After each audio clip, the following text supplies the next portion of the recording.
Thank you. I'm gonna. Normally I like having like a stand, but it's over there, and I'm very lazy, so fuck it. I wore this shirt tonight.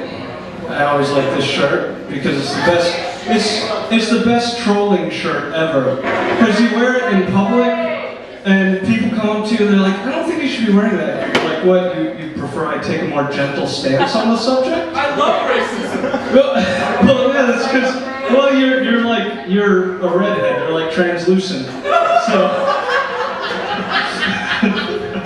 it benefits you. Yeah, but speaking of trolling, I also am very fond of using the word retarded whenever it's actually like warranted. Like it actually meets the dictionary definition of like below the developmental stage it should be at, you know, like talking about like policy with somebody, it's like, man, that policy's retarded. They're like, oh man, you shouldn't say that. It's like, no, like literally, it's behind Gambia's, you know, you shouldn't use it. They're like, oh, okay.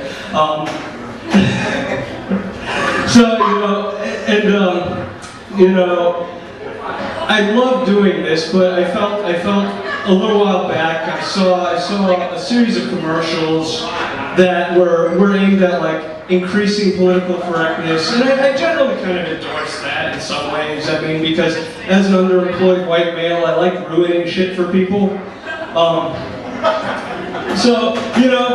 It was just like one of those things where it's just like, it would have like a Mexican person come on and be like, I'm not either, you know?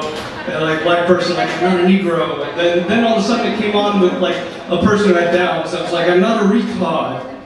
And I was like, come on, don't take that from me. That was my last refuge right there, you know?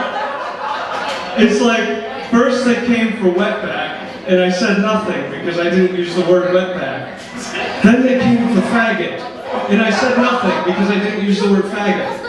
Then they came for retard, and well, I gave them a speak and say and some candy, and they forgot why they were angry. So speaking of retarded, I'm going to refer to this thing right over here. Congress. I feel like our country is kind of, one of the main things stymieing our country right now is the fact that our institutions are old. And I don't mean like our Constitution's old, I mean like the people in them are fucking old. You know, like the average age of a congressman is like 60, you know, and it's just like, have you ever met an old person?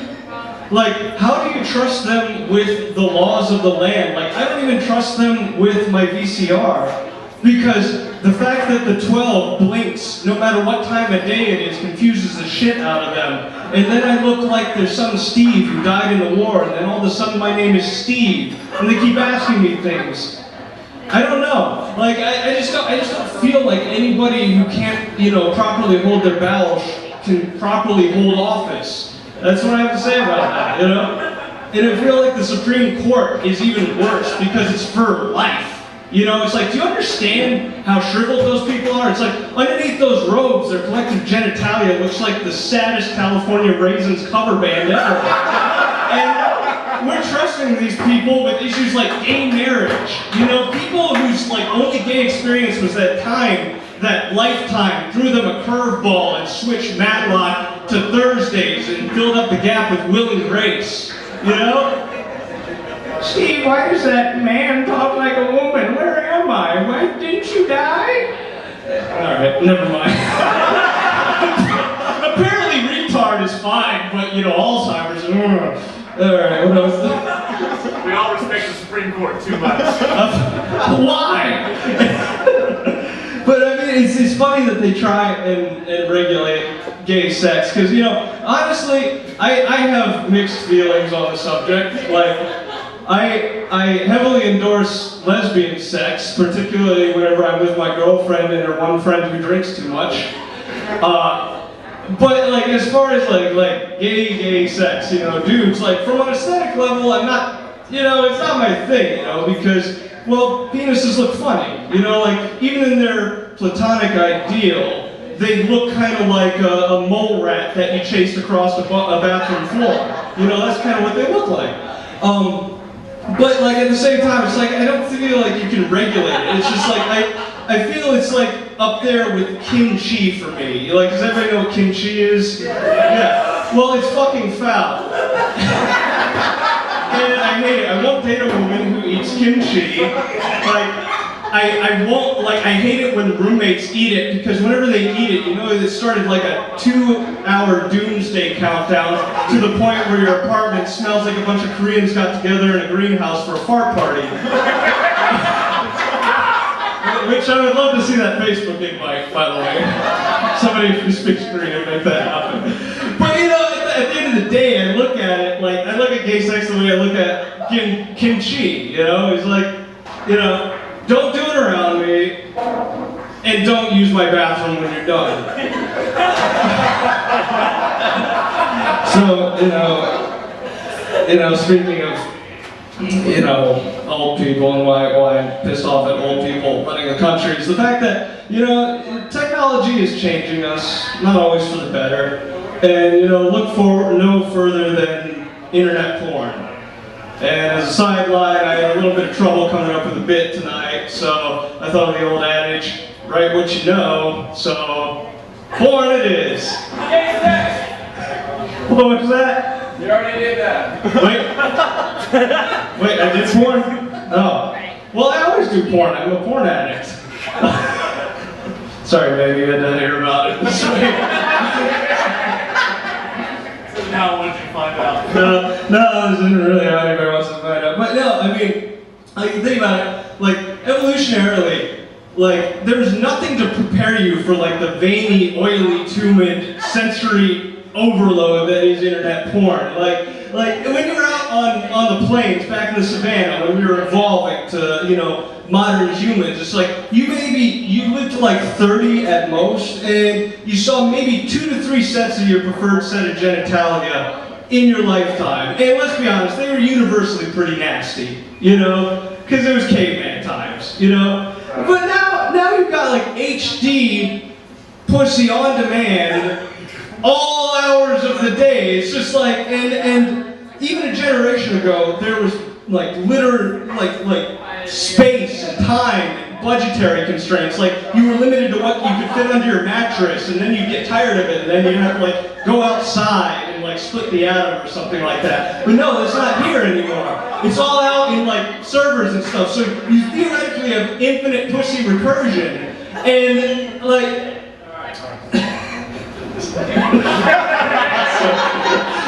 that amuses me. But sorry, I gotta